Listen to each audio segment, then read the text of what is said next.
Hi everyone, I'm Hedy Xu Wang. I recently joined Thrive as a postdoc. My focus is on performing a benefit-cost analysis of improving indoor air quality in Australian schools. According to ABS, in 2023, there were 9,629 schools in Australia with over 3 million students involved. But almost all of the schools only use natural ventilation, which means they rely on windows, which most of the time are not even open. As research show, poor ventilation is directly linked to higher levels of CO2, poor thermal comfort,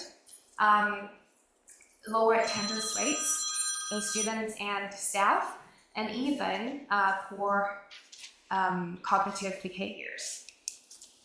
So it is better to use mechanical ventilation. But before we make that change, it's important to estimate the net benefit of doing so. One main benefit coming from higher ventilation rates is reduced concentrations of indoor air pollutants, such as CO2. In the short term, that will lead to reduced treatment costs of respiratory diseases, which can be estimated. And also, that means fewer sick days taken by school staff, which translates into reduced replacement cost, the cost of hiring replacement staff.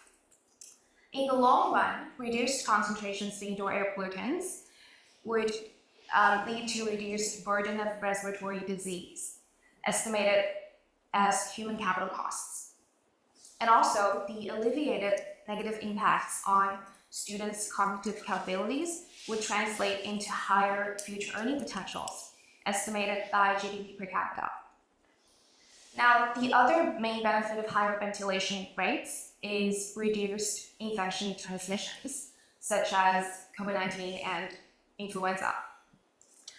And in turn, we can estimate the reduced treatment costs and hospital fees from those viruses. And also, students are less likely to catch those viruses in the classroom, and they're less likely to infect their parents at home, which would lead to avoided productivity loss. And finally, we also have the reduced staff sick days, leading to the reduced costs of hiring replacement teaching staff.